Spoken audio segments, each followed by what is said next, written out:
নমস্কাৰ। আজি দেশৰ লগতে ভাৰতৰ বিভিন্ন প্ৰান্তৰ পৰা কেইবাটাও গুৰুত্বপূৰ্ণ খবৰ যুগুত কৰা হৈছে। তাৰে ভিতৰত প্ৰথমটো খবৰেই হৈছে এটা বহুতেই বেছি গুৰুত্বপূৰ্ণ খবৰ।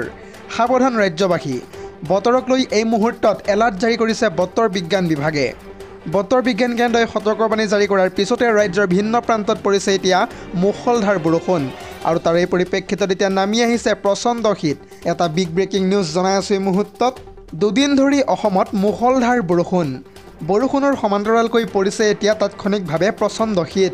লগতে কেইবাদিন ধৰি আহিব পাৰে উত্তৰ পূৰ্বাঞ্চলত মুষলধাৰ বৰষুণ। লগতে ভাৰত চীন সীমান্তৰ নাথুলাত প্ৰচণ্ড পৰিমাণে তুষাৰপাত পৰা এতিয়া পৰিলক্ষিত হৈছে।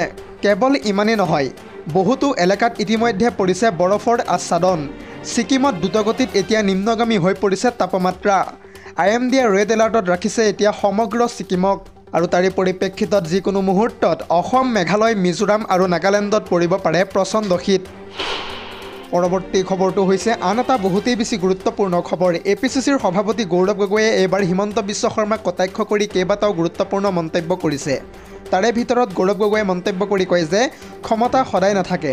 ২৬ত হিমন্ত বিশ্ব শৰ্মা প্ৰাক্তন মুখ্যমন্ত্ৰী হ'ব। এনেদৰে এতিয়া স্পষ্টভাৱে মন্তব্য কৰিছে APCCৰ সভাপতি গৌৰৱ গগৈয়ে। গৌৰৱ গগৈয়ে ইয়াৰ উপৰিও মন্তব্য কৰি কয় যে ৰাইজে লাহে লাহে মুখ্যমন্ত্ৰীৰ কথা এতিয়া শুনিবলৈ ইচ্ছা নকৰা হৈছে। মুখ্যমন্ত্ৰী হিমন্ত বিশ্ব শৰ্মাৰ কথা এতিয়া শুনিবলৈ বিচৰা নাই। মুখ্যমন্ত্ৰীৰ কথা অসমৰ ৰাইজে বিশ্বাস কৰিবলৈকো এতিয়া টান পোৱা হৈছে। পুনৰবাৰ মুখ্যমন্ত্ৰীক লৈ এনেদৰে সৰব হৈ পৰিছে APCCৰ সভাপতি তথা গৌৰৱ গগৈ। গৌৰৱ গগৈয়ে ইয়াৰ উপৰিও কয় যে হিমন্ত বিশ্ব শৰ্মাই নিজেই নিজকে এতিয়া শূন্য কৰি গৈ আছে। লগতে মুখ্যমন্ত্ৰী হিমন্ত বিশ্ব শৰ্মাক এতিয়া কৃতজ্ঞতা জ্ঞাপন কৰিছে গৌৰৱ গগৈয়ে। অসমৰ জনতাক হিমন্ত বিশ্ব শৰ্মাই মুখ্য বুলি ভাবিব নালাগে। সাধাৰণ জনতাক ভয় খুৱাবলৈ আপুনি আৰু চেষ্টা নকৰিব, কাৰণ ক্ষমতা সদায় নাথাকে। ভয় দেখুওৱাসকলৰ লগতে আপুনি থাকিব লাগিব। ২০২৬ত হিমন্ত বিশ্ব শৰ্মা ৰাজ্যৰ প্ৰাক্তন মুখ্যমন্ত্ৰী হ'ব। লগতে তেওঁ মূৰ হৈ যিমান প্ৰচাৰ কৰিছে কংগ্ৰেছেও আজিলৈকে কৰা নাই। মুখ্যমন্ত্ৰীয়ে যে ভয় কৰিছে তাৰ প্ৰমাণ আজি তেখেতে নিজেই দিছে। এতিয়া হিমন্ত বিশ্ব শৰ্মাই যিকোনো কথা ক'বলৈ আৰম্ভ কৰিছে। এনেদৰে এতিয়া মুখ্যমন্ত্ৰী হিমন্ত বিশ্ব শৰ্মাক কটাক্ষ কৰি কেতবোৰ মন্তব্য কৰিছে APCCৰ সভাপতি গৌৰৱ গগৈয়ে। পৰৱৰ্তী খবৰটো হৈছে আন এটা বহুতেই বেছি গুৰুত্বপূৰ্ণ খবৰ, কাৰণ উচ্ছেদক লৈ এই মুহূৰ্তত আহি পৰিছে এটা বিগ ব্ৰেকিং নিউজ। ৰাজ্যত কোনোপধ্যে বন্ধ নহয় উচ্ছেদ অভিযান। ৰাজ্যত মুঠতে উচ্ছেদ চলিয়ে থাকিব।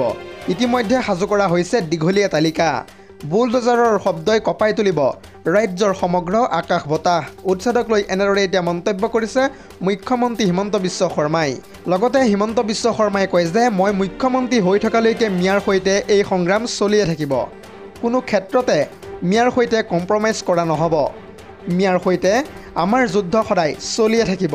কেৱল ইমানেই নহয়, জুবিনকো আমি ন্যায় দিম আৰু মিয়া অনুপ্ৰৱেশকাৰীকো কষ্ট দিম। এনেদৰে এতিয়া সংবাদ মাধ্যমৰ আগত স্পষ্টভাৱে মন্তব্য কৰিছে মুখ্যমন্ত্ৰী হিমন্ত বিশ্ব শৰ্মাই। পৰৱৰ্তী খবৰটো হৈছে আধাৰ কাৰ্ডক লৈ আহি পৰিছে এই মুহূৰ্তত এটা বিগ ব্ৰেকিং নিউজ। আধাৰ কাৰ্ডত এতিয়াৰে পৰা নতুন নিয়ম সংযোজন কৰা হৈছে। আৰু এই তিনিটা কাম নকৰিলে আপোনাৰ নিষ্ক্ৰিয় হৈ পৰিব পাৰে আধাৰ কাৰ্ডখন। এটা ডাঙৰ খবৰ জনাবলৈ লৈছোঁ এই মুহূৰ্তত। পুনৰ জনাইছোঁ, কিছু সময়ৰ পূৰ্বে আধাৰ কাৰ্ডক লৈ আহি গ'ল কেইবাটাও নতুন নিয়ম। তিনিটা বিশেষ কাম কৰিলেহে সক্ৰিয় হৈ থাকিব আপোনাৰ সেই আধাৰ কাৰ্ডখন। কেৱল অনলাইনৰ দ্বাৰাহে কৰিব পাৰিব এই তিনিটা কাম। আধাৰ কাৰ্ডত নাম, ঠিকনা, মোবাইল নম্বৰ ভুল হৈ থকাসকলৰ বাবে এই ডাঙৰ খবৰটো। নাম, ঠিকনা, মোবাইল নম্বৰ শুদ্ধ কৰিবলৈ আপুনি ভৰিব লাগিব এতিয়াৰে পৰা ৭৫ টকা। ফটোৰ লগতে আঙুলিৰ ছাপ দিবলৈ ভৰিব লাগিব আপুনি ১২৫ টকা। কেৱল ইমানেই নহয়, আধাৰ কাৰ্ডৰ সৈতে পান কাৰ্ড লিংক কৰাৰ বাবেও এতিয়া নতুন তাৰিখ নিৰ্ধাৰণ কৰা হৈছে। আহি থকা ৩১ ডিচেম্বৰৰ ভিতৰত আধাৰ কাৰ্ডৰ সৈতে লিংক কৰিব লাগিব আপুনি আপোনাৰ সেই পান কাৰ্ডখন। আৰু আহি থকা ২০২৬ বৰ্ষৰ ১৪ জুন পৰ্যন্ত বিনামূলীয়াকৈ আপুনি কৰিব পাৰিব এইসমূহ নথি আপডেট। দৰ্শকসকল, আৰু বহুতো গুৰুত্বপূৰ্ণ খবৰ আছে। যদিহে আপুনি এতিয়ালৈকে এই ভিডিঅ'টোত লাইক কৰা নাই তেন্তে এতিয়াই লাইক কৰি দিয়ক। আৰু এনেধৰণৰ খবৰসমূহ প্ৰত্যেক দিনে পাই থাকিবৰ কাৰণে চেনেলটো ছাবস্ক্ৰাইব কৰি কাষতে থকা বেল আইকনটো প্ৰেছ কৰি ৰাখিবলৈ একেবাৰে নাপাহৰিব। পৰৱৰ্তী খবৰটো হৈছে আন এটা ৰাজনৈতিক প্ৰেক্ষাপটৰ এটা গুৰুত্বপূৰ্ণ খবৰ। ভোট চুৰিৰ পিছত এইবাৰ ভোট ক্ৰয় কৰাৰ চেষ্টা কৰা হৈছে। নিৰ্বাচনৰ পূৰ্বে বিহাৰৰ মহিলালৈ প্ৰেৰণ কৰা হৈছে এইবাৰ ১০,০০০ কোটি টকা। আৰু এই ১০,০০০ টকাটো কোনে প্ৰেৰণ কৰিছে এই সন্দৰ্ভত চাওকে আমাৰ এক্সক্লুচিভ প্ৰতিবেদন। পুনৰ জনাইছোঁ, ভোট চুৰিৰ পিছত এইবাৰ বিহাৰত চলিছে ভোট ক্ৰয় কৰাৰ চেষ্টা। নিৰ্বাচনৰ ঠিক পূৰ্বে বিহাৰত এতিয়া ভোট ক্ৰয় কৰাৰ চেষ্টা চলাইছে NDAৰ চৰকাৰে। যিহেতু নিৰ্বাচনৰ পূৰ্বে বিহাৰৰ মহিলাসকলক দিয়া হয় 10,000কৈ টকা। নিৰ্বাচনী আচৰণবিধি বলবৎ হৈ থকাৰ পিছতো 10 লাখ মহিলাক 10,000কৈ টকা দিয়ে নীতিশ কুমাৰৰ চৰকাৰে। যিহেতু যোৱা 31 অক্টোবৰ তাৰিখে মুখ্যমন্ত্ৰী মহিলা ৰোজগাৰ যোজনাৰ অধীনত ষষ্ঠ কিস্তিৰ ধন 10,000 মহিলাক প্ৰেৰণ কৰা হৈছিল। আৰু ঠিক সেইদৰে আহি থকা 7 নৱেম্বৰ তাৰিখেও নীতিশ কুমাৰ চৰকাৰে পুনৰ মুকলি কৰিব এই আঁচনিৰ অন্য এটা কিস্তিৰ ধন। কেৱল ইমানেই নহয়, আহি থকা 11 নৱেম্বৰ তাৰিখেও দ্বিতীয় পৰ্যায়ৰ ভোটগ্ৰহণৰ মাত্ৰ 4 দিন পূৰ্বে মহিলাসকলক দিয়া হ'ব এই ধন। আৰু এই ক্ষেত্ৰত নিৰ্বাচন আয়োগে মন্তব্য কৰি কয় যে চলি থকা আঁচনিৰ বাবে চৰকাৰে নিৰ্বাচনৰ আচৰণবিধিৰ মাজতো বিতৰণ কৰিব পাৰিছে এই ধন। তাৎপৰ্যপূৰ্ণভাৱে নিৰ্বাচনৰ দিন ঘোষণা হোৱাৰ মাত্ৰ কিছু সময়ৰ পূৰ্বে মুকলি কৰা হৈছিল এই আঁচনিৰ প্ৰথম কিস্তিৰ ধন। পৰৱৰ্তী খবৰটো হৈছে তানজেনিয়াত বক্ৰপথেৰে নিৰ্বাচনত জয়ী হোৱাৰ প্ৰসংগক লৈ এইবাৰ ভয়ংকৰ প্ৰতিবাদ সাব্যস্ত কৰিছে হাজাৰ হাজাৰ লোকে। আৰু এই প্ৰতিবাদত এই পৰ্যন্ত 700জনকৈ লোকে মৃত্যুবৰণ কৰিছে। আৰু এই সন্দৰ্ভত সবিশেষ তথ্য জনাবলৈ চেষ্টা কৰিম ফুল স্ক্ৰীনৰ জৰিয়তে। আমি জানিব পৰা মতে নিৰ্বাচনৰ বিৰোধিতাৰে কৰা সেই প্ৰতিবাদত এই পৰ্যন্ত মৃত্যু হৈছে 700জনকৈ লোকৰ। ৰাষ্ট্ৰপতি নিৰ্বাচনৰ বিৰোধিতাৰে ওলাই আহিছিল ৰাজপথলৈ লাখ লাখ জনতা। তানজেনিয়াত সাব্যস্ত কৰা এই প্ৰতিবাদত শ শ লোকে এতিয়া মৃত্যুবৰণ কৰিছে। ইতিমধ্যে দাৰ এছ ছালাম বিমানবন্দৰত আক্ৰমণ কৰা হৈছে হাজাৰ হাজাৰ প্ৰতিবাদকাৰীক। দোকান, পেট্ৰল পাম্প, পুলিচ থানা জ্বলাই দিছে এতিয়া প্ৰতিবাদকাৰীসকলে। কেৱল ইমানেই নহয়, বহু ভোটদান কেন্দ্ৰ ধ্বংস কৰি দিছে প্ৰতিবাদকাৰীসকলে।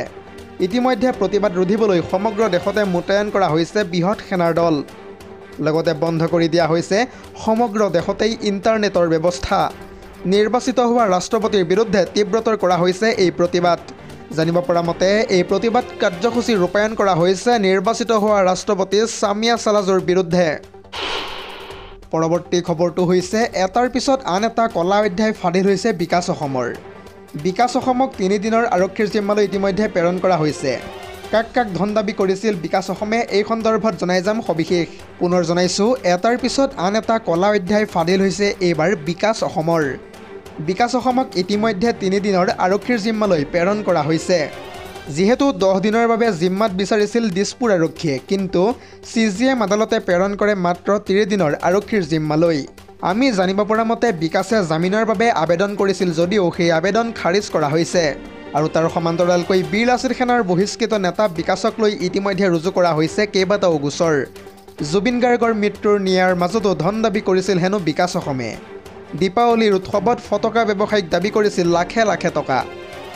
ফাঁচী বজাৰৰ কেইবাজনো ব্যৱসায়ীক টাৰ্গেট কৰি লৈছিল বিকাশ অসমে। লগতে ব্যৱসায়ীসকলক ব্লেকমেইলিং কৰি বিকাশে লুটিছিল কেইবা লাখো টকা।